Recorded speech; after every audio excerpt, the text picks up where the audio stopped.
එකමත් එක කාලෙක ලස්සන වනාන්තරයක හිවලෙක් සහ බූරුවෙක් ගොඩාක් හොඳ යාළුවෝ වගේ ජීවත් වුණා.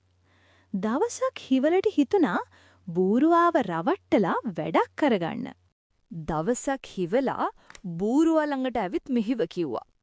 යාළුවා, අපිට දැන් හොඳටම බඩගිනි නේද?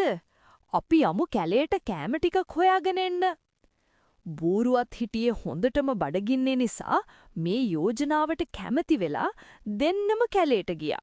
ටික දුරක් යනකොට බූරුවාට හොඳටම මහන්සි වෙන්න ගත්තා.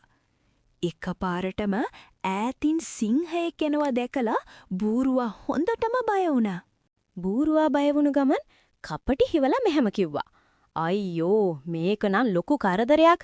මේ සිංහයාගෙන් නම් බේරෙන්න බෑ.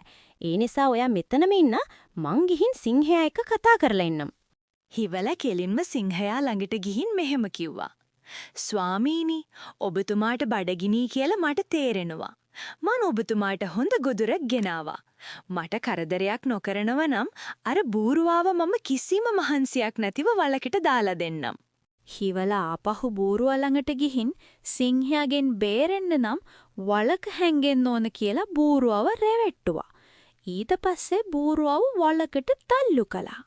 බූරුවා වලට වැටුණු ගමන් හිවලා ආපහු සිංහයා ළඟට ගිහින් හොඳටම ආඩම්බරයෙන් මෙහෙම කිව්වා. ස්වාමීනි, මම බූරුවාව වලට දැම්මා.